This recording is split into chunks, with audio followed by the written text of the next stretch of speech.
नमस्कार दोस्तों, मैं हूं अमरीश। स्वागत है आप सभी का हमारे एक नए एजुकेशन प्लेटफॉर्म पर। दोस्तों, आज जिस विषय पर हम चर्चा करने वाले हैं वो काफ़ी सेंसिटिव विषय है। सेंसिटिव इसलिए भी है क्योंकि ये हमारे हेल्थ से जुड़ा हुआ है और साथ ही साथ ये पर्यावरण से जुड़ा हुआ है। तो हर तबके की व्यक्ति को इसको सुनना चाहिए, चाहे वो एग्ज़ाम का प्रिपरेशन कर रहा हो या ना भी कर रहा हो, ये टॉपिक सभी के लिए इम्पोर्टेंट है। तो बिना टाइम गँवाए चलिए शुरुआत करते हैं, समझते हैं कि एक्यूआई क्या होता है। दोस्तों, मैं बहुत सरल भाषा में समझाने का प्रयास करूँगा जिससे हर व्यक्ति को हमारी भाषा समझ में आ जाए।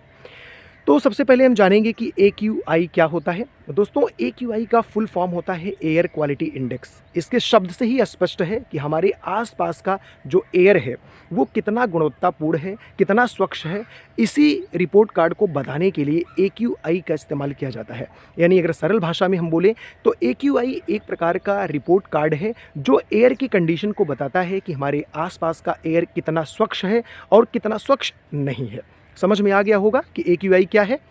दोस्तों, एक्यूआई को लॉन्च किया गया था 2014 में। स्वच्छ भारत मिशन के साथ ही इसको लॉन्च कर दिया गया था, जिससे हमारे वातावरण को स्वच्छ बनाया जा सके, एयर को अच्छी क्वालिटी दिया जा सके। इसीलिए एक्यूआई को जो है लॉन्च किया गया। दोस्तों, हम कैसे समझ पाएंगे कि एक्यूआई इंडेक्स को देख करके हमारे आसपास की एयर की क्वालिटी क्या है? तो इसके लिए कुछ 6 कंडीशंस बताए गए हैं, जिसमें डिजिट के फॉर्म में इसको रिप्रेजेंट किया जाता है, कलर के फॉर्म में भी दिखाया जाता है, जिससे आम जन भी इसको समझ पाएँ कि हमारे आसपास के एयर की कंडीशन या किसी सिटी या किसी राज्य की जो एयर कंडीशन है वो ये अभी वर्तमान में क्या है। तो इसके लिए डिजिट जो है वहाँ पर रिप्रेजेंट किया जाता है। उसी के माध्यम से हम समझ पाते हैं कि हमारे आसपास के एयर की कंडीशन क्या है। तो मैं आपको बता दे रहा हूँ, ये पैमाना आपको ध्यान में रखना है। अगर आप इस पैमाने को ध्यान में रखते हैं तो आप ये समझ पाएंगे कि हमारे आसपास की जो एयर की कंडीशन है वो क्या है।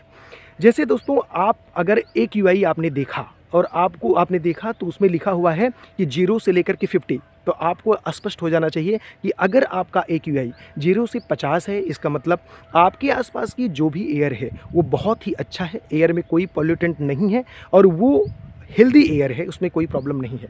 लेकिन अगर एयर की जो क्वालिटी है वो 51 से लेकर के 100 तक गई, तो इसका मतलब है कि अब हमारा एयर थोड़ा सा मॉडरेट है, यानी उतना बढ़िया नहीं है जितना पहले था। समझ में आ गया। लेकिन अगर एयर की क्वालिटी 101 से लेकर के 150 तक चली गई, इसका मतलब अब हमारा जो एयर है वो अनहेल्दी है। स्पेशल उन लोगों के लिए जो किसी न किसी मर्ज़ से पीड़ित हैं, जिनको किसी न किसी चीज़ की बीमारी है, जो काफ़ी सेंसिटिव लोग हैं, उनके लिए ये ज़्यादा प्रॉब्लम क्रिएट कर सकता है। लेकिन अगर आपका जो एक्यूआई है इसका रेंज बढ़ करके 150 से 200 तक चला गया, इसका मतलब अब ये सभी के लिए ये एयर बहुत ही अनहेल्दी हो चुका है और अब हमें इसके लिए कुछ ना कुछ करना होगा, हमें हमें इससे बचना होगा, हमें मास्क इत्यादि का प्रयोग करना होगा। अगर यही एक्यूआई का रेंज बढ़ कर के 200 पार हो गया, यानी अगर 300 प्लस हो गया, तो समझ लीजिए कि ये बहुत ही डेंजरस कंडीशन है। अब पूरे तरीके से जो हमारा एयर है वो पॉल्यूटेड हो चुका है और हमें इससे बचना बहुत ज़रूरी होगा। हमें मास्क इत्यादि का प्रयोग करना होगा और हमें अपने आसपास के वातावरण को शुद्ध करने के लिए हमें प्रयास करने होंगे, जिससे हम एयर की क्वालिटी को बढ़ाया जा सके। तो उम्मीद करता हूँ दोस्तों, आपको ये पैमाना, ये रेंज आपको समझ में आया होगा। अब आप कभी भी एक्यूआई इंडेक्स को देखेंगे तो आपको समझ में आ जाएगा कि वर्तमान समय में एयर की कंडीशन क्या है। देखिए दोस्तों, ये जो एक्यूआई है ये तैयार किया जाता है एयर में जो प्रदूषक मौजूद है, जो पॉल्यूटेंट मौजूद है, उनके आधार पर। अब एयर में कौन से पॉल्यूटेंट विद्यमान हो सकते हैं, तो ये 8 प्रकार के पॉल्यूटेंट होते हैं, जिन्हें जानना बहुत ज़रूरी है, परीक्षा के दृष्टिकोण से भी या वैसे भी जो है आपको जानना बहुत ज़रूरी है। मैं आपको बता देता हूँ कि एयर में कुल 8 तरीके के पॉल्यूटेंट होते हैं, जिनको एक्यूआई में मेज़र किया जाता है और उन्हीं के आधार पर ये बताया जाता है कि हमारे आसपास के एयर की कंडीशन क्या है।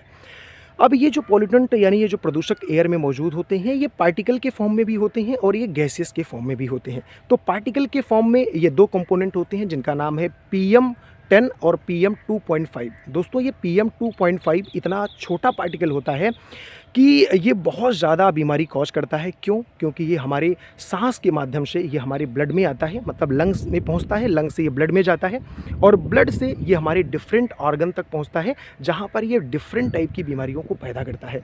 तो दोस्तों, जब भी एक्यूआई तैयार किया जाता है तो जो PM2.5 है इस पर विशेष ध्यान दिया जाता है, कहीं इसकी मात्रा कितना ज़्यादा एयर में है। इसके अलावा भी बहुत सारे जो पॉल्यूटेंट होते हैं जो गैसियस स्टेट में पाए जाते हैं, जैसे कार्बन मोनोऑक्साइड, जैसे सल्फर डाइऑक्साइड, जैसे नाइट्रोजन डाइऑक्साइड, उसके अलावा लेड हो गया, उसके अलावा अमोनिया हो गया, उसके अलावा ओजोन हो गया। तो ये सारी चीज़ें होती हैं जो एक्यूआई में जो है वो कैलकुलेट की जाती हैं। इन्हीं 8 कंपोनेंट के आधार पर ही एक्यूआई को तैयार किया जाता है। तो उम्मीद करता हूँ दोस्तों आपको एक्यूआई अच्छे से समझ में आया होगा और आप एक्यूआई इंडेक्स को देखकर ये समझ पाएंगे कि वर्तमान समय में हमारे एयर की कंडीशन क्या है। दोस्तों चलते-चलते मैं आपसे एक क्वेश्चन पूछता हूँ, मैं देखता हूँ कि आपको इसके बारे में कुछ पता है या नहीं। आप बताइए कि 2025 में भारत का कौन-सा ऐसा सिटी था जिसका एक्यूआई सबसे ज़्यादा था? दोस्तों इसका आंसर आप कमेंट बॉक्स में ज़रूर दीजिएगा और इसी तरीके से वीडियो को पाने के लिए आप हमारे चैनल को सब्सक्राइब ज़रूर करें। फिर मिलेंगे एक नई वीडियो में। तब तक के लिए बहुत-बहुत आभार सुनने के लिए। Thank you.